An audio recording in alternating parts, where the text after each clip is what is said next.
Hi, and welcome back to the channel. While traveling, you have three primary needs that need to be taken care of. And that's, what are you gonna eat, where are you gonna sleep, and how are you gonna get to where you need to go?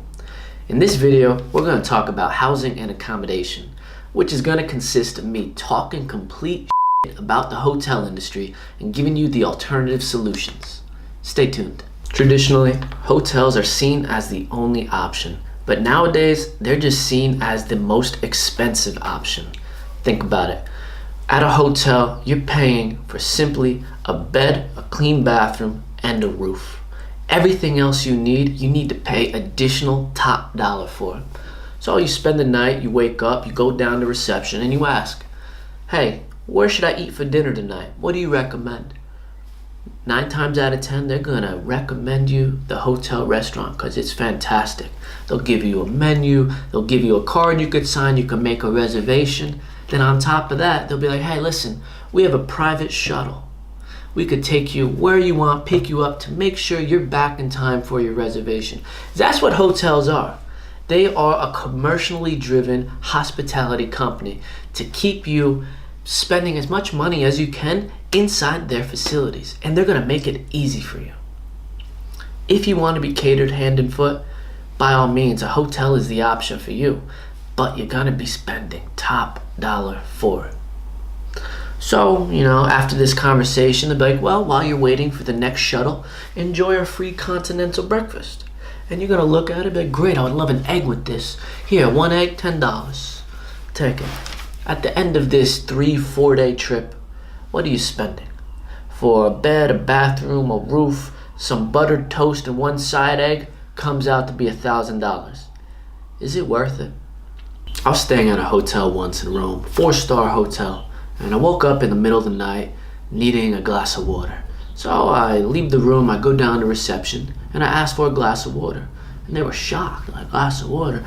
We don't do that. But we do have a nice bottle of water that you could have.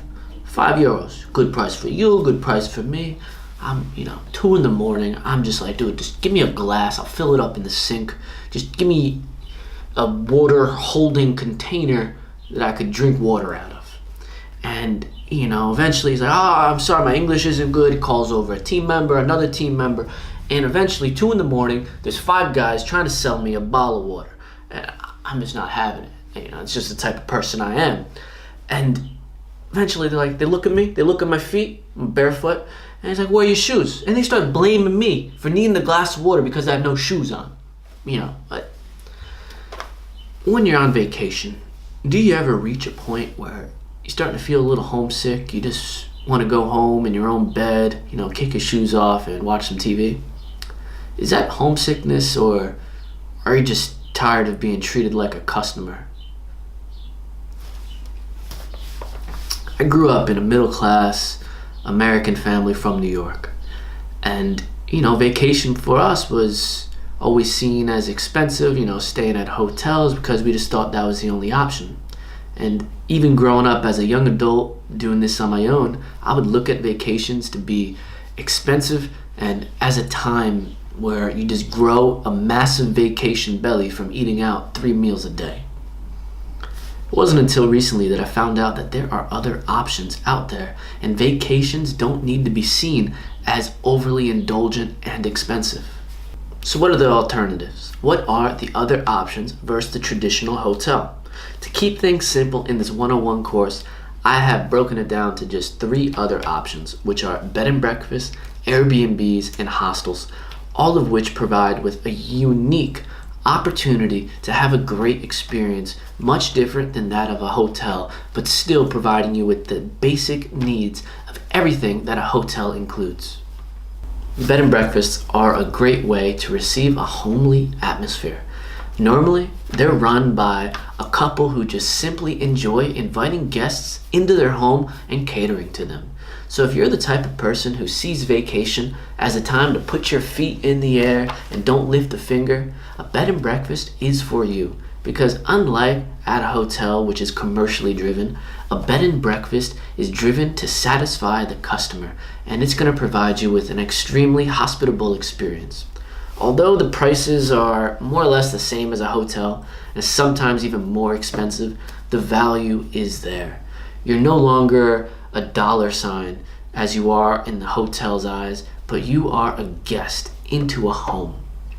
Finding a bed and breakfast is just as easy as booking a hotel. You have all these online websites that you could go to, and usually they even have bed and breakfast subcategories that you could filter with. Although be aware, when you're looking for a good bed and breakfast, you want one that's going to provide you with a homely experience, because that's what you're paying for. That's what you want at a bed and breakfast. If you find these fine print words and these marketing add-ons and additions, you know that it's a corporate bed and breakfast, and it's going to provide you with the same dollar sign experience as the hotel provides you with. So stay away from those corporate environment bed and breakfast. Airbnbs are privately owned houses, apartments, or private bedrooms inside someone's existing home that they're renting out just for spare income. This is rented usually directly from the owner to the guest, making it truly a personal experience that's not driven by the hospitality industry, but by the hospitality of someone who's doing it for you. If you're interested in getting waited on hand and foot, this isn't the option for you. Because basically you're given the keys to the apartment or to your bedroom, and that's it. You have free reign for however many days that you're there, making it a home away from home. This is a growing market, and there is so much value on both sides, for the person renting the apartment and also for the guest who's coming to stay. Think about it. My favorite part about it is the flexibility. No longer are you abiding by these corporate guidelines of check-in times and check-out times, because if you have a flight at 8 p.m. and you don't want to check out by 11 a.m. because you have to carry your baggage with you all day, send a message to the owner. Like, hey, listen, can I check out a little bit later because I want to shower before my flight, or whatever. They're 9 times out of 10, they're not even going to care. They're like, yeah, sure, make yourself at home. It's a truly remarkable experience, and the cherry on top is these homes provide you with a kitchen. No longer do you need to pay $10 for a side egg, because you can just go in the kitchen, cook your own egg. Normally, these Airbnb kitchens are stocked with cooking oil, salt, pepper, ketchup, onion, garlic, the necessities of a kitchen that you could use and make yourself feel at home. Airbnbs are a fraction of the cost. The value is astronomical compared to a hotel. The thing to look for Airbnbs is the reviews. Go online on Airbnb.com and you're checking out where you want to stay, and simply look at the reviews. Don't pick a place that has, negative reviews, because, let's face it, people like you and I are renting out these apartments, and some people are just better than others.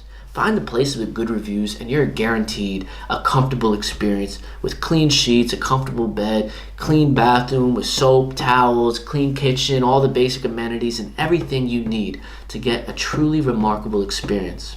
Hostels are by far the most affordable option when it comes to accommodation, and one of my favorite methods of housing when I'm traveling. Unfortunately, they're just not that common in the United States, and they even come with a bad reputation. Whether you've stayed at a hostel before or you're simply confusing it with the word hostile, I promise you, there is nothing to fear when it comes to staying at a hostel. And if you're going abroad, I encourage you to give it a shot. The best part about a hostel, and what separates it throughout all the other accommodation options, forget about the price, because it is a fraction of the cost for anything. But it's the atmosphere. Unlike in a hotel, where in order to meet other people, other guests, you need to go to the bar and you're a dollar sign paying for drinks and whatever you need. At a hostel, they all come with a common space, like a living room, a community of all the guests that are there just hanging out, just, meeting other people, talking, drinking, sharing stories, doing whatever. All under one roof, you could find so many nationalities throughout the world, or you could learn a little bit about different cultures. Maybe even make friends and go grab a beer at a bar within the town or whatever. Who knows? When it comes to the amenities, a hostel has so many different options to choose from, and it all depends on your level of comfortability. The cheapest option is a dormitory room, where you simply get a bunk bed in a room with a bunch of other guests. You have a locker to secure all your valuables, and you have a peace of mind, and that's it. You have a shared bathroom, and just like in college dorms, that's how you're living. And it is cheap though, anywhere from $5 to $20 a night for a bed. It's all you really need. If you want your privacy and if you want, a little more hotelish vibe, you could get a private room, and all hostels offer private rooms at just an additional cost. From $20 to $50 a night, you're getting all of the necessary amenities, clean sheets, clean bed, clean bathroom, everything you need for a fraction of what a hotel costs you. Similar to an Airbnb, hostels also provide you with a kitchen. This one is in the form of a community kitchen, which is usually located next to the community lounge. There you could, cook any meal you want, breakfast, lunch, dinner, coffee in the morning, whatever you need, it's there. So you don't need to gain that vacation belly by eating out at restaurants, spending a stupid amount of money on food each day. Unnecessary. Thanks for tuning into the course. I hope you learned some valuable information. Now, I know I left out a few other accommodation options, such as homestaying, couch surfing, or camping, but I didn't want to hit you guys too hard. Bottom line, don't stay in hotels. They're a waste of money. You're just a dollar sign to them. If you want to learn the expert methods of how I put it all together and travel the world for only $5 a day, enroll in our online academy. See you next time. Oh, I gotta sneeze.